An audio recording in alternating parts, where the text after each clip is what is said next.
गौतम बुद्ध कहते हैं, शरीर में कोई सुंदरता नहीं होती है, अच्छे कर्म, विचार, वाणी, व्यवहार, चरित्र और संस्कार जिसके जीवन में ये सब हैं, वही सबसे सुंदर इंसान है।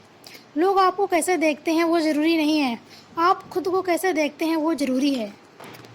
जिस दिन तुम ये जान लोगे कि यहाँ स्वयं के जानने के अलावा कुछ भी जानना बेकार है, उस दिन से आनंद के द्वार तुम्हारे लिए खुल जाएंगे। परेशानी जिंदगी का हिस्सा है, अगर ये नहीं आएगी तो इंसान निखरेगा कैसे, क्योंकि ये परेशानी ही तो है जो इंसान को सही ज़िंदगी जीने का मतलब सिखाती है। कल मैं चालाक था इसलिए दुनिया बदलना चाहता था, आज मैं बुद्धिमान हूँ इसलिए मैं अपने आप को बदल रहा हूँ। नकारात्मक विचारों का आना तो तय है, लेकिन ये आप पर निर्भर करता है कि आप उन्हें कितना महत्व देते हैं। चुप रहिए या फिर ऐसे शब्द बोलिए जो कि आपके मौन से भी अधिक कीमती और सार्थक हों। गौतम बुद्ध कहते हैं, जो व्यक्ति जितना शांत होता है वो उतनी ही गहराई से अपने बुद्धि का प्रयोग करता है। गिरना कोई शर्म की बात नहीं है, शर्म की बात तब है जब आप गिरकर भी नहीं उठते।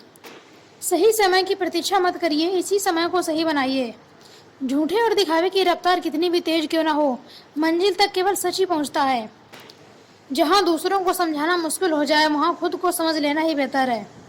गौतम बुद्ध कहते हैं, ताकत अपने शब्दों में डालो, आवाज में नहीं, क्योंकि फसल बारिश से उगती है, बाहर से नहीं। जब रिश्ते रुलाने लग जाएं तो इग्नोर करना सीखिए, जिंदगी आसान हो जाएगी। माफ़ी मांगने वाला इंसान हमेशा गलत नहीं हो सकता। कुछ लोग झुक जाते हैं रिश्ते बचाने के लिए। जिंदगी में हम कितने सही हैं और कितने गलत हैं, यह केवल दो लोग जानते हैं, एक परमात्मा और एक दूसरी अंतरात्मा।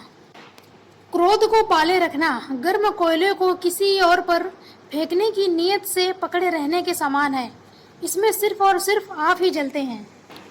इस दुनिया में जीवन किसी का भी सरल नहीं है। जीवन को हम जैसे देखते हैं जीवन भी उसी रूप में ढल जाता है।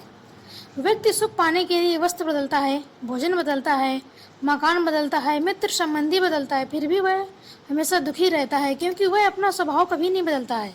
महात्मा बुद्ध कहते हैं, आपके सिवाय कोई भी आपको शांति और चैन नहीं दे सकता, इसलिए दूसरों से इसकी उम्मीद बिल्कुल ना करें।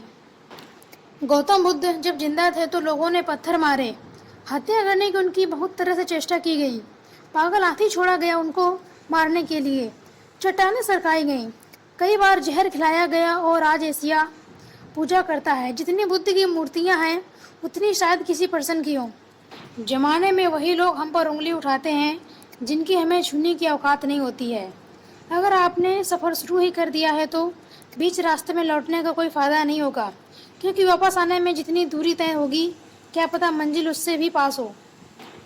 इतना काम करिए कि काम भी आपका काम देखकर थक जाए। जब भी आप दुनिया के हिसाब से खुद को नापेंगे या बेंचमार्क करेंगे तो दुनिया आपकी अक्ल के हिसाब से आपकी कीमत लगाएगी। इसलिए खुद के अंदर छिपी शक्ति को पहचानो।